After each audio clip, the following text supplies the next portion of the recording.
Have you ever tried to explain to someone what Unitarian Universalism is? Let's put this another way. Has anybody ever asked you exactly what it is that we UUs believe? Yeah. What do you say? How do you answer that question? And don't worry, this isn't a test. I'm not going to put you on the spot and point to you and tell you to give me an answer. Because I've been thinking about this for 5-6 years now, and I've come up with at least 10 different answers. But that's probably another sermon for another day. But in trying to answer the question, you'd probably point toward our 7 principles as the foundation of our UU beliefs. Those 7 sacred principles that we covenant to affirm and promote. The inherent worth and dignity of every person. Justice, equity, and compassion in human relations. Acceptance of one another and encouragement to spiritual growth in our congregations. A free and responsible search for truth and meaning.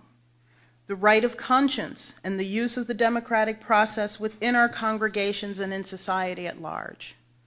The goal of world community with peace, liberty, and justice for all. And respect for the interdependent web of all existence of which we are a part. I'd like to draw your attention to principle number 3. Acceptance of one another and encouragement to spiritual growth in our congregations.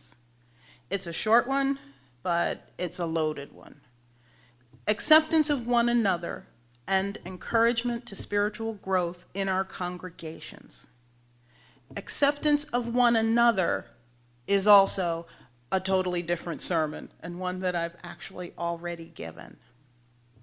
Today I want to talk about the encouragement to spiritual growth part. It sounds really good, but what does it mean? So we need a starting point.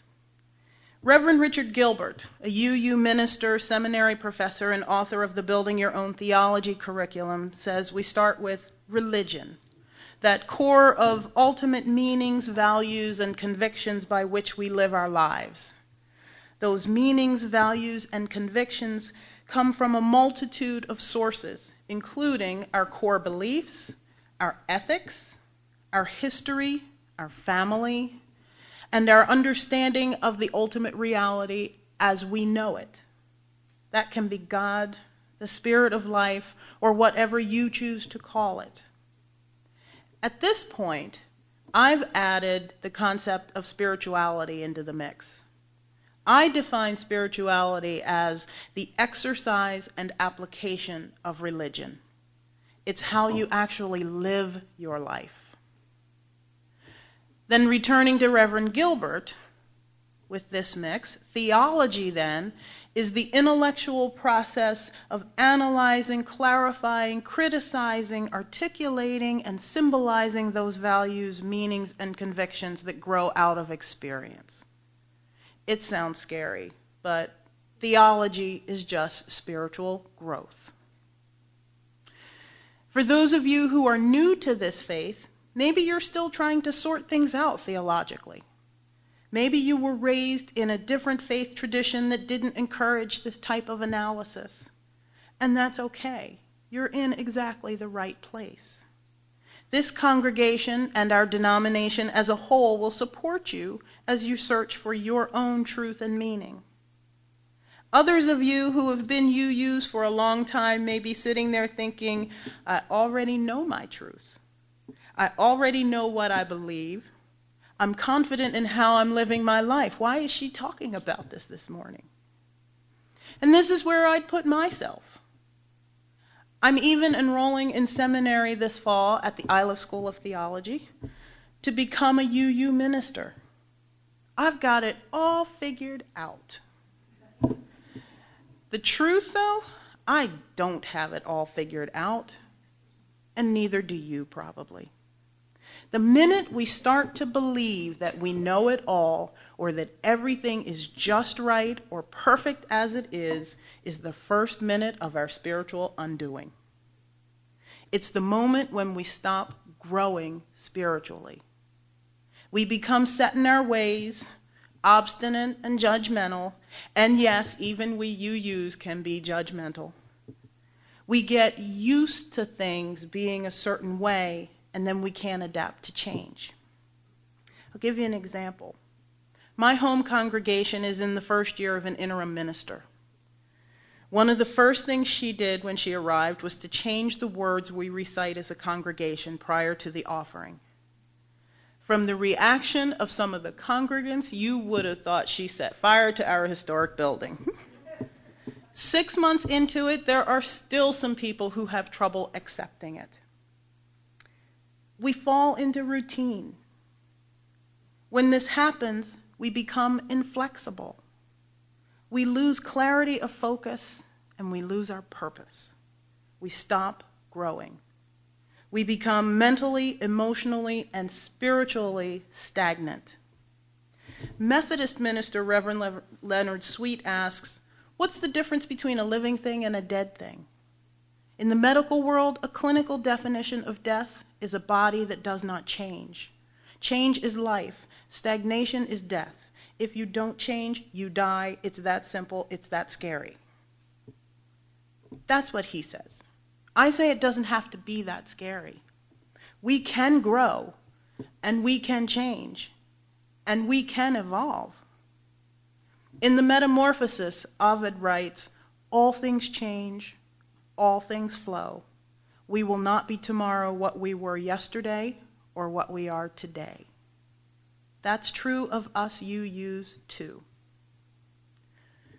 We're now roughly a little more than halfway through the liturgical period known as Lent, the 40 days between Ash Wednesday and Easter Sunday. As Unitarian Universalists, we draw from many faith traditions and rituals in our services and our worship. But Lent is typically not one of them. But I think we should all observe Lent, or something like it, as a theological exercise, as a means of reaffirming and renewing our commitment to being UUs, to renewing our vowels, if you will. So for those of you who don't know, and I know you know, because we talked about this, Lent is the period between Ash Wednesday and Easter Sunday, the day of Christ's resurrection. First celebrated around the 8th century, it was a time of fasting and repentance, symbolizing the 40 days and nights Jesus spent in the desert being tempted by Satan as described in Matthew chapter 4. Traditionally, during the 40 days of Lent, believers give up or deny themselves something important as a symbol of their repentance and atonement. Some of you may observe Lent, and some of you may be totally turned off by the somewhat punitive nature of it. I'm asking you to look at the deeper spiritual purpose of it. You'll find it's not just a Christian thing. Think about Rosh Hashanah and the 10 days of penitence leading up to Yom Kippur, the Day of Atonement. This period, known as the Days of Awe, is a time for serious introspection, for prayer, repentance, and good deeds. During this time, one seeks to make things right with those they've wronged. Yom Kippur is the day when believers say they are closest to God and the quintessence of our own souls. Or what about the month of Ramadan, when Muslims fast during daylight hours and engage in spiritual purification? Through prayer and the cleansing of the body and mind, Muslims become more compassionate people by experiencing hunger and learning about the suffering of the poor. Sadullah Khan describes it as the month of heightened Allah consciousness, of attaining taqwa, or piety, of training ourselves to be the best we can be, a month to initiate improvement of reputation, character, and for the cultivation of good habits. Spiritual growth and self-improvement through directed focus. This could be a good thing. So Reverend Dr. Wayne Robinson of All Faiths Unitarian in Fort Myers, Florida, points out that we UUs don't have any such practice designed solely as a time to refocus, deal with our mistakes and misdeeds, and get a fresh start spiritually. He jokingly suggests that it's because we don't make mistakes or commit misdeeds, but it did make me think when I heard that. We're so quick to dismiss religious traditions. Reverend Sam Trumbore cautions that in our rush toward liberating ourselves from the confines of theology that is no longer relevant, we discarded rituals, traditions, and practices rich with meaning, and Lent is one of them. I say maybe we need to think about this a little more. We can use the principles behind Lent, the days of awe, and Ramadan as tools to help us renew our vows. Rhonda Bernstein of the UU Church in Arlington, Virginia says, "The traditional holy days have much to offer when creatively interpreted. Lent is typically a time when something is given up. But what if we considered that Lent could be a time to add to our lives or look inside ourselves? That Lent can be a time to improve the balance between our lives and what we want for our lives to be. A time to be gentle to ourselves, to others, and to the universe. To reconnect to the New Year's resolutions that truly need to be kept, and to make time for the projects long overdue. A time for self-discipline and habit changing as we look to the coming of spring." Pope Francis says that Lent comes to us providentially to reawaken us, to shake us from our lethargy. Look around. Look around this city, the state, the country. Look around the world right now. Many of us need to be reawakened and to be shaken gently. Author Tom Hackett says that life is like a flowing stream. Once the flow stops, our life becomes stagnant.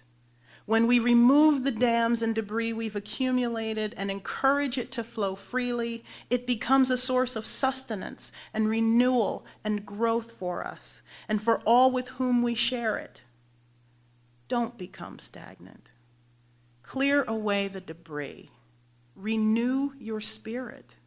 Renew yourself. Renew your commitment to Unitarian Universalism. Renew your vowels.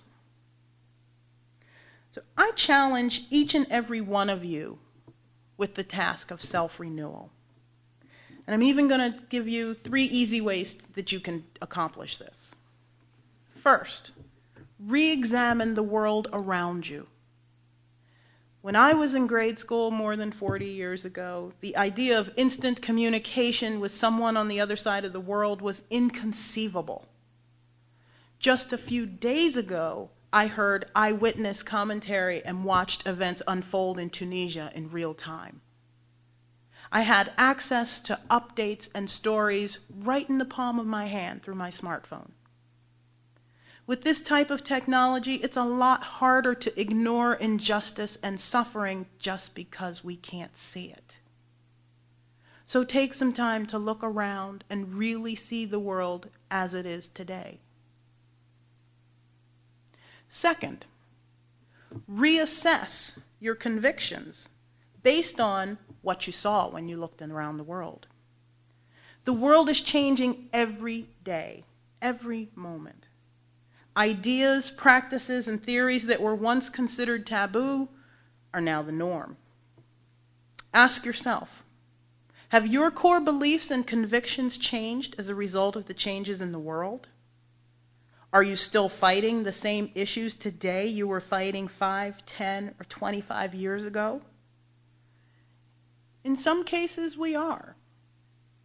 But when I thought about 50 years ago, the fact that my parents could not vote in the presidential election, and today, not only could I vote, I could run. I know that that part of the battle is won.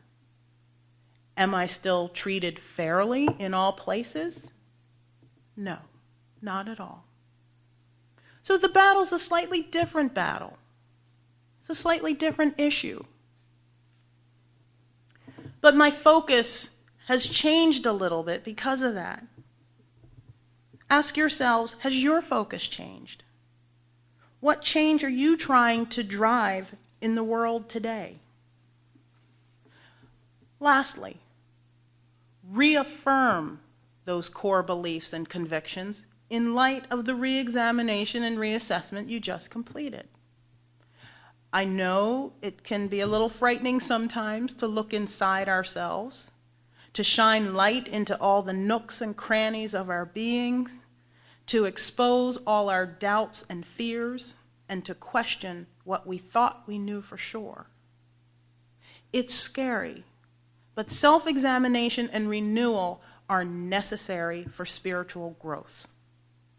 Deborah Day reminds us that renewal requires opening yourself up to new ways of thinking and feeling.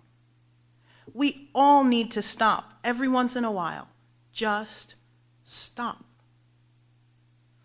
And regroup, so that we can continue to grow spiritually and to make the world a better place. Set aside a dedicated period of time. Maybe it's a day, a week, a month, or 40 days. Use that time to renew your vowels. Call it Lent. Call it whatever you want to call it. Spend it in self-assessment, introspection, and discovery. Realign your daily life to your core beliefs and values. Pope Francis said it the best this year. Don't remain indifferent. And don't let yourself become stagnant. Make sure that you're on the path to being your best and most enlightened self. Make your way closer to the divine, however you choose to define it, by continuing to grow and be renewed spiritually and encourage others to do the same. I ask you all to renew your vowels today. May it be so. I want to leave you today with a thought from Janine Sledham. Believe this. There is something within you right now so small that you might not know it's there, but it has the power to grow into something the world needs. Trust that Spirit is never done with us, and that there's always a new beginning, a new possibility to make something different of ourselves and to make a difference in the lives of others. Let Spirit surprise you with strength you did not know you had, with creative possibilities you never dreamed of. Be open to quiet prompting. Trust that Spirit nurtures within us the gifts, talents, and character we need to be agents of transformation and loving service.